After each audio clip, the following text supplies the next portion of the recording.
internets! Hello, you lovelies. I am just walking out of Black Phone 2.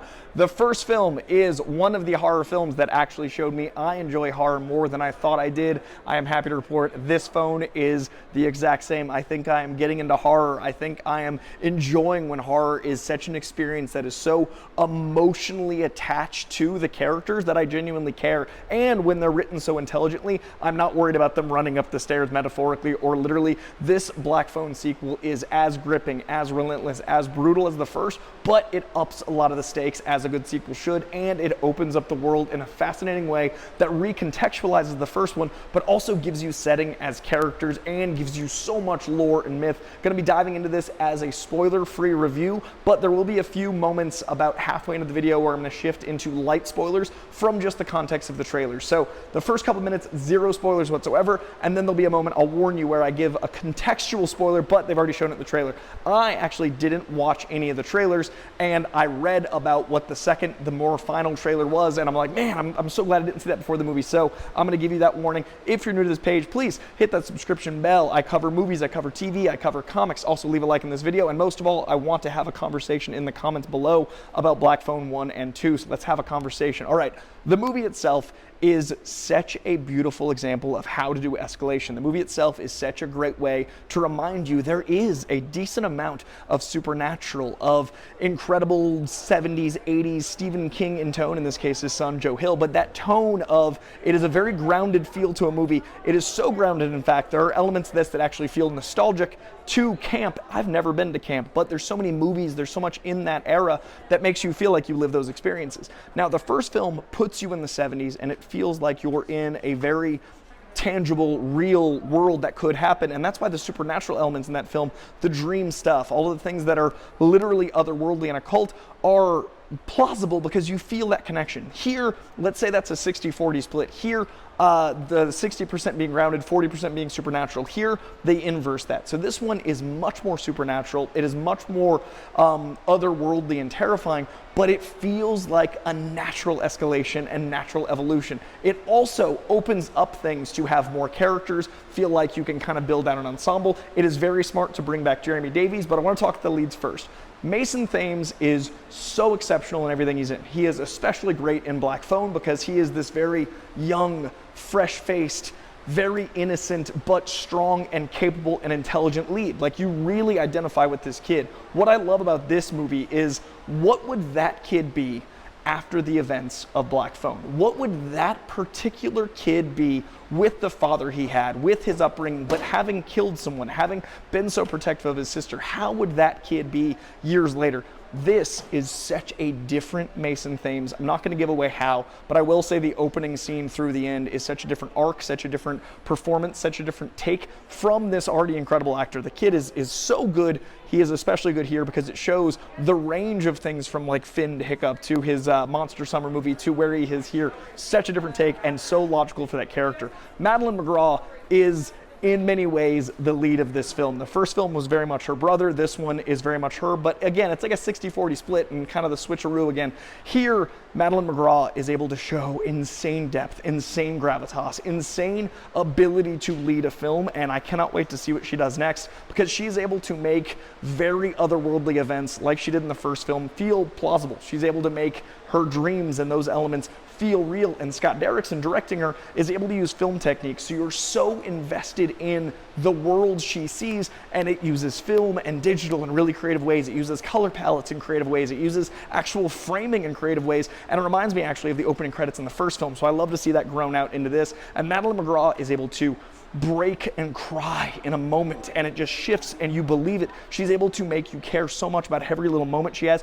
but she's also got great chemistry with her brother as like him being the protective big brother, but her clearly being protective of him and caring. Also great chemistry with our new romantic lead, who is a delight in the film. Also chemistry with everyone she gets introduced to in the film, but in ways that are dependent on her trust of them. That is so fascinating to see in such a young actress convey, all while carrying this film and making you feel the fear, feel the strength, feel the gravitas. It is such a good performance. And again, Jeremy Davies coming back, genius move. The supporting cast, always good in these type of films when they're cast well, so you can care about more than just the leads. And Ethan Hawke, man, The Grabber is such an immediately strong franchise player in horror. Like, you know, I'm a Scream guy. I love a Ghostface. I love Mike Myers. I love Freddy. I love all those. In one film, the Grabber mask is able to be iconic. And here in the second film, you feel how much you are invested in the Grabber. And here we get to dive into the Grabber a bit more in a way that is about what he would be like furthering from that story. And now this is where I get into contextual spoilers. This is teased a bit, but I'm not going to give spoilers. I promise you this will be a non-spoiler review, but I will say the element of how they are able to continue the story is something that I hope people don't hear about. You know what, I'm not even gonna say it in this video. I'm not even gonna, just in case we've been able to avoid everything, I won't tell you how this movie carries on, because I loved that I got that. So I will say the things they do with Ethan Hawke's character I thought really worked, and I wouldn't have thought on paper it would work. I will say if I'd seen it in a trailer, I would have been upset. I would have thought it would be contrived and trite and formulaic. It wasn't. It does remind you of other movies. It does remind you of other horror tropes, but it moves them, it changes them, it shifts them, and it does it in a way that is so delightful and fun. So non-spoilers, this video is staying completely non-spoiler. Ignore 4 minutes ago me. I do want to give some credit to this setting. So many horror movies are able to build, you know, that 4th of July feeling in the, I know you did last summer movies, which I recently watched for the first time. Halloween is obviously a setting and a time, because setting is both. Here, I love that winter is such a setting. I love a camp that I didn't go to summer camp. I certainly didn't go to winter camp, and I feel like I did because the film reminds you how much those 70s and 80s movies, those horror films from our youth, used settings like camp and made you feel like you went. I literally never went, and this made me have so much nostalgia, and I really just want to commend Scott Derrickson here because he wrote this with Robert Cargill, just like he did with the first one. His lovely wife, Maggie Levin, I think was second unit on this as well. She made the incredible opening sequence in that first film, and that is such a love letter, or setup to what comes here. So I love that style and aesthetic. Without that style and aesthetic, I would not have loved this movie half as much. Without that incredible film grain, without that use, much like an Oppenheimer, of telling a narrative story using formatting so you shortcut to save time, but not shortcut in quality. You don't have to explain what world is what. If you've got a visual language like they do with film here, if you've got something like the black and white in Oppenheimer, and they use it so well here, it also establishes timing because it is able to give you a sense of unreality of how much timing and things have passed. I am so happy with this film. I'm so happy that the sequel lives up to the first. I'm so happy that it's just as relentless, and it might be even more brutal. I'm so happy that it's just as scary. I'm so happy that it feels like a franchise of horror has been born before our eyes. I'm so happy for Mason and Madeleine and Scott for making this art so awesome.